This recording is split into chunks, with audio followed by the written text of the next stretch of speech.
लोक आस्था का महापर्व छठ। मैं अपनी बेटी के घर गई हुई थी। वहाँ मेरी बेटी के बेटे नाती का जन्मदिन था।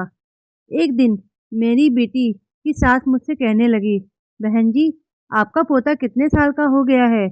मैंने कहा, 3 साल का हो गया है, चौथे में चल रहा है।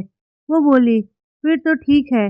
मैंने छठ मैया से उसके होने की मन्नत मांगी थी कि मेरी बहू की भाभी के अगर लड़का होगा तो मैं छठ मैया उसकी कोसी भरूंगी। मैंने अपनी बेटी की सास की बात सुन तो ली, पर इतना ध्यान नहीं दिया क्योंकि हमारे इधर छठ का त्योहार नहीं होता है। बात आई गई हो गई, लेकिन जब मैं और मेरे साहब बेटी के घर से चलने लगे तो मेरे दामाद जी भी छठ पर अपने यहाँ आने के लिए कहने लगे। मेरे दामाद जी मुझसे कहने लगे, आप छठ पर हमारे घर जरूर आइएगा। हमारी अम्मा प्रथम मेरा पोता की कोसी भरेगी। उन्होंने शायद इसके होने की मन्नत मांगी है। मैंने उस समय तो अपने दामाद जी से कुछ नहीं कहा। हम दोनों अपने घर दिल्ली आ गए। जब छठ का अगला पर्व आया तो मेरे साहब बोले, तुम लोग चित्रा मेरी बेटी के घर पर हो आओ। उसकी सास ने प्रथम के होने पर छठ मैया की कोसी भरने को बोला है।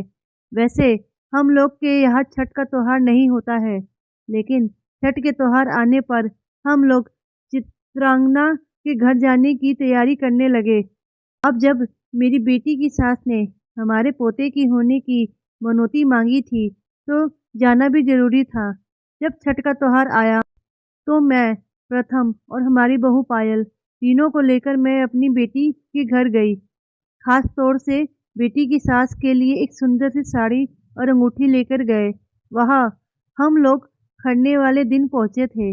अगले दिन से उनका छठ का व्रत था। व्रत तो हमने भी रखा था, पर फलाहार रखा था। बेटी की सास ने तो निर्जल व्रत रखा था। उनके घर के मंदिर को छठ पर बहुत सुंदर सजाया था। छठ की पूजा भी देखने लायक थी। खास तौर से डिजाइनर ठेकुए तो मैंने पहली बार देखे थे। वहाँ गन्ने के समूह से एक छत्र बनाया गया था। उसी के ऊपर लाल कपड़े से उसको ढका गया था। वही बेटी की सास ने हमारी बहू की कोसी भरी। ये सब हमने पहली बार देखा था। शाम को हम लोग घाट भी गए थे।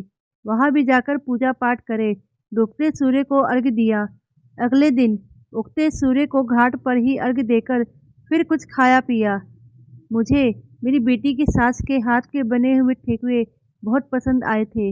ये हमने पहली बार खाए थे। इस तरह से हम लोगों ने छठ का त्योहार और कोसी कैसे भरते हैं देखा।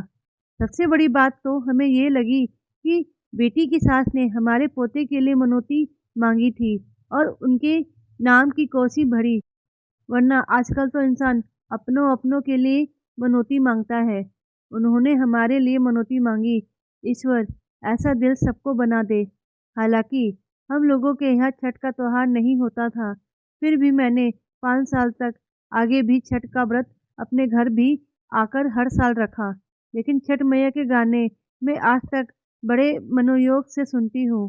छठ के गाने मुझे बहुत अच्छे लगते हैं। छठ पूजा भगवान सूर्य और छठ मैया को समर्पित है। छठ पूजा में 4 दिन के दौरान महिलाएं अपनी संतान की सलामती और परिवार की खुशहाली के लिए व्रत करती हैं।